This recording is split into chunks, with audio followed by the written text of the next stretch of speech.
Peggy, how are you? Good. How are you, Brittany? I'm doing good. So, I wanted to have a chat with my really good friend Peggy. I want to introduce her for you. So, Peggy is my friend. We've been friends for how many years has it been now? Do you know? It's been like about 11, 12. It's Yeah, like 11 years. It's been a long yeah. time. It has been a long time. So Yeah. people who know me, I know that I always talk about my sister cousin, Erica. She's my cousin, but we're only 6 months apart. She's like my sister. And Peggy is Erica's best friend. And it just so happens that Peggy is also a licensed mental health counselor. And so when I was introduced to Peggy 11 years ago, we connected. And although we don't talk every day, when we do talk, we have very, I feel like, in-depth, meaningful conversations. Yeah, I agree with that. Yeah, we're on the same wavelength with a lot of different things. So I wanted to pull Peggy in this week, especially this week with my e-course going on pre-sale, because Peggy is the mom of a beautiful daughter, and I just wanted to connect with her and ask her a little bit about her first few years of motherhood and what that's been like for her, and just from another therapist point of view, like how has it been? What kind of advice can you give other women? And I don't know. Am I missing anything in your bio? I know. Oh, wait, hold on. Peggy also was an adjunct professor. She's like the boss woman at her job. It just goes on and on. A mother, a sister, a wife. Oh, nope, you got it. Thanks, Brittany. That's it. I mean, we've Yep. listed all these things. That's it. You got it. How old is Meadow now? So Meadow is actually going to be 19 months in like Okay. 2 days. Wow. Okay. Yeah. For me, that it seems like that's 19 months has flown by for me. How has it been for you? No, I agree. Like sometimes I look at her and just see like her development and her growth and just the stage she's in now where she's really picking up so much of the things you're saying and she literally repeats it. Yesterday I said, Alexa, off, and she said off. So it's this stage of like, so I'm like, how are you, my little tiny baby who was born of 4 pounds 15 ounces and now you're like this grown little girl. Yeah, yeah. Why don't you tell us about that? I mean, you mentioned that Meadow was 4 pounds when she was born. What was your pregnancy like? And just bringing her earthside, how was that for you? So my pregnancy was actually amazing. I truly, truly had an amazing pregnancy. Meadow is the only grandchild on my side, and on Brian's side, my husband, she is the baby. Her cousins on that side are all old, are both Yeah, older. yeah. So it was a lot of spoiling, a lot of taking care of Uh-huh. me. But Yeah, then the delivery piece was the piece I think was a little bit traumatic. No, we don't say a little bit because I feel like I minimize it when I say that. yeah, It yeah. truly was dramatic. I think just in my water broke at 33 weeks. They Mm, wanted to, in a restaurant, and it was like yeah, full blown movie scene, like, and they yeah. wanted to keep me in the hospital for like 8 days. And then she was in the NICU for 7. And I Mm, think it made my anxiety reality, which was I don't want to be taken away from her. Like I want her to stay with me the whole time. But when she went to a NICU, I was in another room. She was in it. I was able to go all the time to see her, but I had a yeah. C-section. So it was a lot of walking down there, but I was there like almost literally every 3 hours to nurse her. So Mm-hmm. that piece was very different than my Yeah. pregnancy. And I think that's one of Mm-hmm. the things I realized with motherhood, you plan, Mm. um, but it's not going to go the way you plan. Right, right. I'm sure you say this with clients all the time, like when your expectations don't meet reality, that's where the feelings come in, where you have to manage. And I know that the one thing I've learned in parenting and with being a mother is things almost never go as planned. We have Yep. no control of the variables. Uh, so Yes. And I think that's a difficult piece, I think, for a parent or if someone who needs that control to reduce that anxiety. And I think that was my situation. I like the control over me. I'm a planner, and because it allows me to control certain aspects. And when you don't have that, and it's so you're so caught off guard, it leaves you like feeling like, oh my gosh, I can't balance it. No, I totally agree. I think we have similar personalities where we're kind of overachievers, and so being able to pre-plan has really worked to our benefits our whole lives. And then you throw kids in, and they come when they want, on their own terms. And when they you go, sleep when they want, they yes, eat when they want. Yes, I was just getting ready to say that. In the infant stage, it's truly all about the baby. All about the baby, and you basically have to be selfless. And I don't know about you, but I had a hard time transitioning out of it being all about the baby. How was that experience for you? Oh, it's still something I'm working through, honestly. And she's 19 months old and trying, but I think what I've realized now is that it's important. And I don't know if it's because of the state we're in at the moment, but it truly, that was the biggest piece. Like, I used to calculate everything I did by the time, because I'm like, what's her nap time so that I'm not away from her for too long? Because I was working so much during the week that I felt like if I took any other time away from her, I was neglecting her, or I was, that mom guilt kicked in. Yes. So anything I did, if I even did anything, was planning around what's her nap time. And I remember I'd call, like, is she awake? Oh my God, I missed 10 minutes. Like, so now that I'm working from home and I'm home with her all the time due to COVID, and I've had like my medical problems, I've tried to really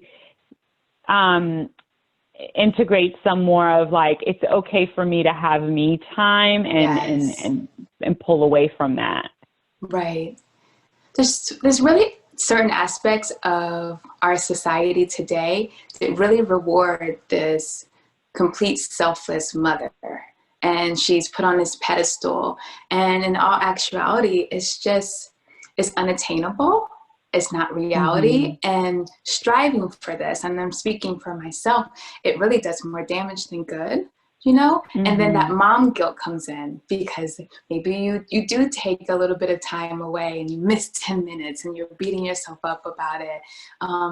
Or you're trying to like integrate some of your old things that you used to do. And you enjoy your time, but then you feel guilty. And I think mom guilt is really underrated in terms of, you have to stay at home moms who also have mom guilt. You have the working moms that have mom guilt. So working from home moms, like, no matter what you do, no matter what's happening, we're still feeling guilty in our role as a mother. And those guilty feelings are just not serving us. They're not productive. They're not. And it's very unhealthy, I think. Of course, you want to spend that quality time and be present and do things in a very intentional manner with your child, that consciousness of being there. But it's truly... ultimately, it ends up being unhealthy, I think, when you don't allow yourself to still kind of be yourself, or allow some time for you to just be able to get a break. And I think, and if I'm very candid, I think that that's what I'm realizing now. And I'm starting to really feel that pressure of, oh my God, I need to breathe a little bit, even if it's something as small as I enjoy going to TJ Maxx and just looking around. It's something as small as that I don't do, to me would be golden right now, just an hour to go there. And I think once you take care of yourself, you could even be a more present parent. Yes, I 100% agree. And you basically just summed up the e-course all in one. Like, being a one-dimensional person is not helpful to your child. It's not helpful to you. You gain resentment. All these things are happening. And so taking that time, and it doesn't have to be like, I'm going for 5 days on vacation, but an hour at TJ Maxx to be able to go and look, or making sure that you have your tea every morning uninterrupted, to have quiet reflection. Like, these things are important. And what balance looks like for me is going to be different than what balance looks like for Peggy. So just realigning your priorities and your values and taking advantage and making sure that you're being fulfilled, and myself as well. We're both being able to be full embodied women who aren't just mothers. And because of that, our daughters get to see full embodied women, because they're always watching, so they have a really good example. And also, we are just more pleasant to be around in general, because we're fulfilled, we're balanced. Yeah. So yeah, I really like that, like not always having to be selfless, and coming around to knowing that, like, you get to go shopping, you get to have your tea. You get to have your tea, or you get to go for a walk. And I've kind of talked about this before. Like, for me, physical activity is so important. I love the way you said, Brittany, that it's going to look so different for every single person. Yeah. For me, physical activity and being outdoors, and it's like, it speaks to my soul, and it really helps me. It's like my coping skill that I've really been able to hone in on. And I didn't have that for a long time after being a mom. Yeah. And even when I started working remote, and I would use my lunchtime to be with Meadow too. And it was like, oh my God, I missed her lunch. I missed her on lunch. But what I realize now, I'm like, I kind of sometimes when she's sleeping, I'm like, this is good. I get to go outside, whether a walk or run by myself, and literally just enjoy it. And I come back prepared for the other half of my day, or come back, and I've made very intentional decisions now to plan around, not like an every weekend thing, but where I have moments where I really just go and do something that I feel that I need, and checking in with myself, like, I need it right now. Right. I think that's so important. And I love to hear, like, two therapists who help other people. I'm sure you've had clients that you've helped through this process, but when it's you, it hits a little different. And everyone has their own journey. And you plant those seeds, and you start making those changes when you're ready to make those changes. So like, who's to say? I know that I wasn't ready to hear this maybe when my kids were younger, but by the time they were 3, because I think it took me about that long, I was like, okay, this is what I need to be doing. I need to start taking my own advice, and carving out some time and some balance for myself. And so I really think that you're ahead of the game, Peggy. 19 months, you're doing well. And now it's putting it into practice. But I think, I think what really fast forwarded for me a little bit is COVID. Because prior to this, when I was working out of the office and gone almost 11 hours a day, I did not want to entertain it at all. But since I've been home, and I take care of her up until I start the day, then I'm with her at lunch, and then I'm with her as I get off, which I truly enjoy because we go on walks. She really likes outside too. Yeah. But it almost has like forced me to be like, okay, I need some fresh air outside of the day, like this routine that I have, Right. But and even still, it's a challenge. It truly, truly is a challenge. It's balancing it out. Sometimes I'm like, I want to work out, but I also want to do this with her. Or so I've even started incorporating her into some workouts now that she's a little bit older. I found that I can start doing, like, I'll do suicides where I'll run to her and I'll run back, and she thinks it's the funniest thing. Yeah, of course. She's like, what is mommy doing? Yeah.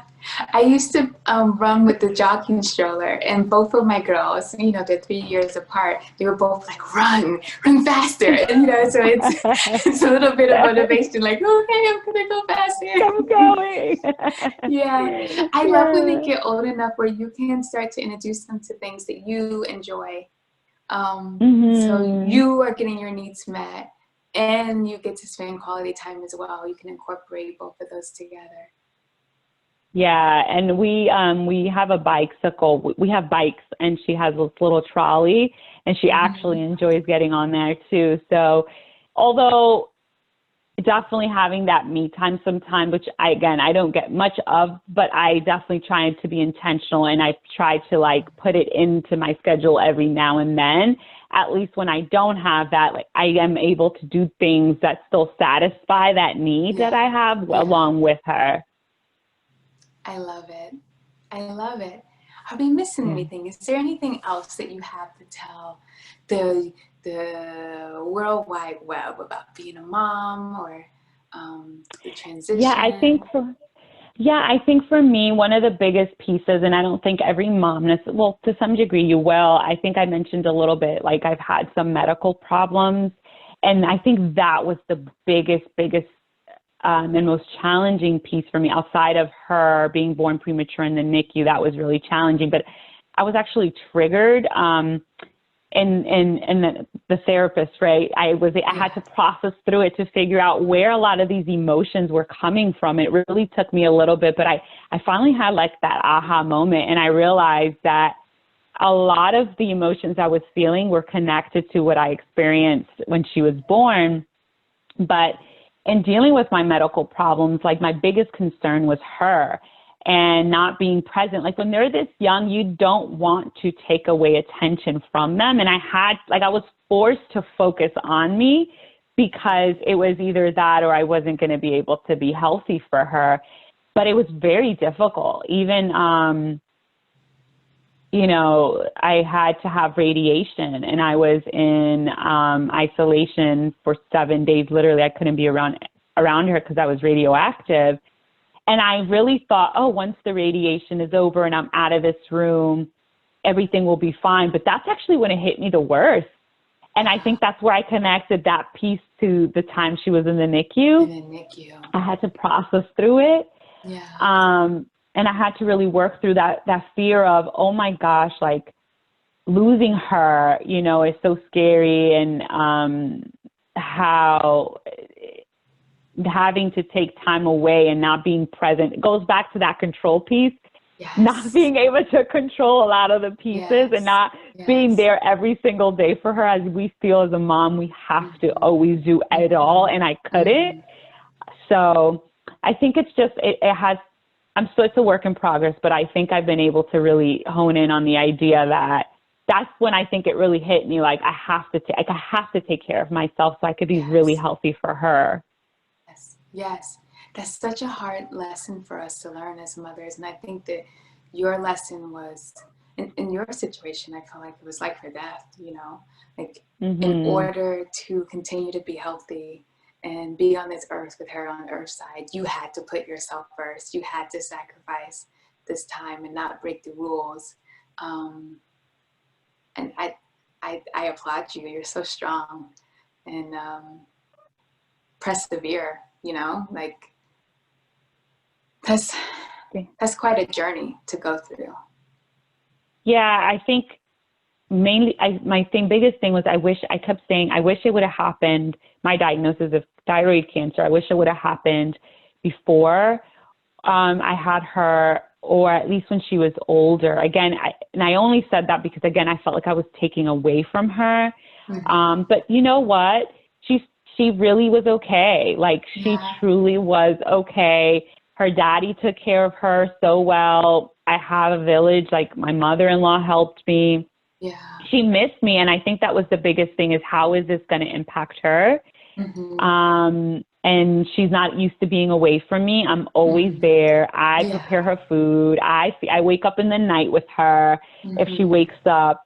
And so for me, the idea of her being impacted was so stressful, was so difficult, but she she was really okay. Like she missed me, but she was of fine. course. Yeah. Mm-hmm. Kids are so resilient, you know? Yes. I'm like, you're so good. And I'm Yeah. here like, she's going to struggle. Yeah. Yeah. Yeah. Yeah. I love hearing your story. Not that you went through such a trying time, a difficult time, you know, just with your medical issue. But to hear you come out on the other side and have this aha moment and have this realization that like, I need this balanced life. And I, even at this young age, like you have set Meadow up for success. So even if you have to be away from her for a short amount of time, she's resilient and she can bounce back and, you know, be on top of things when you return. And you, that's because of you and your husband. You have set her up to be this grounded little girl already. So Thanks, Brittany. And I will say in being 100% candid, because I always strive to do that, because I feel like that's the way that you could really assist. I even had to start my own therapy following all of that because of the emotion that I was not expecting, all these emotions that came up for me. And I had to, but I said to myself, I was like, I have to be a emotionally healthy human being for my child. So I have to be an emotionally healthy, so I could raise her to be emotionally healthy. So I started therapy, and that's where I was able to process a lot of these things. And I'm still in therapy, and I'm truly enjoying it. And I went to the chiropractor because I had a lot of, you know, your body starts picking up a lot of the pain, and I was feeling it. So I went to the chiropractor. Those feelings. The feelings, all the stress. So I went to the chiropractor, started therapy. And so those are the little pieces that I've tried to do for myself. I looked at time that I could take away from work, and I scheduled one specific day where I'm going to go and just do things for me. So I love that. We would be hypocrites because at every point in our lives a therapist needs a therapist. We hold so much pain and and hold space for all these people. We need a place where we can process this. And so I love to hear you normalize therapists need therapists, doctors need doctors, nurses need nurses. You know, like we would be hypocrites if we weren't practicing what we're preaching and taking care of our emotional health. So I'm so happy to hear you just be so candid and authentic and share that. Yeah, I'm not ashamed of it at all. Truly, I love what you said. Therapists need therapists. Like we go through things, and just having someone else so you don't have to process it on your own, because it'll stay in your mind and it's constantly going. But having someone else do that work for you is so good. It's beautiful. It's amazing. It's amazing. Thank you. Yes, and you appreciate it because you know the art of therapy. You know the art of being sitting on that other side and helping and guiding someone through. And for you to just be able to relax and go for that ride, I love it. I love it. Yeah, it's so interesting you should say that, because I actually reached out to a friend of mine at work, and I told her, hey, you know, I want to share something with you. She's also a therapist, and I said, I started therapy, I told her a few weeks ago, and I had the best session, and it just reminded me how beautiful the work we do is, like how amazing. And I shared that with her. Yes. I've had a really good therapy week too. Like I feel like, man, my clients are crushing it. I'm so happy for them. And so like, you appreciate that. You appreciate being able to help guide people where they're going, and then you get to be on the other side of that. I'm getting ready to go call a therapist right now. I love it. Love it. I really just really appreciate you coming in and sharing your story with us and sharing your experience. Of course. I don't think it's enough mothers online being authentic about what motherhood is about. I really, truly believe that. I think that there are moms that are making things pretty for social media, and and they're talking about things, but they're talking about like messes on the floor and how to be more organized and just fluffy stuff. But yeah. this is the real Sometimes stuff. I don't even, I'm like, whatever. Yes, this is the real Yeah. stuff. Like taking time for yourself, putting yourself first so you can be the best person you can be for your children. This is what matters. And so I'm like I said, we don't get to talk every day, but when we do talk, it's insightful. It's real. It's insightful. Yes, I love the conversation. I really appreciate you talking with me, Brittany. It's been awesome, and I hope we could do it more often, and I'd love to join you for any other conversations. I agree. Can you tell everybody where to find you? Like, how can they find Peggy? Sure. So I actually have a YouTube page called My Life with Meadow. Meadow is my baby girl. So you can definitely find me on YouTube. We'll be uploading more videos. And then I also have my Instagram page, which is also My Life with Meadow. Great. And if you are interested in the e-course, you can find that in a link in my bio. And on my website, which is cartertherapyllc.com. It's right there on the homepage. And of course, you can find me on Instagram at Carter Therapy and also on YouTube at Carter Therapy as well. I want to do more of this too. I love having these conversations, and it's cool because now we're recording it, so other people get to benefit from our conversations too. So maybe we can check back in next month and see what's up. I would love that. Thanks, Brittany. You're welcome. Bye. Bye.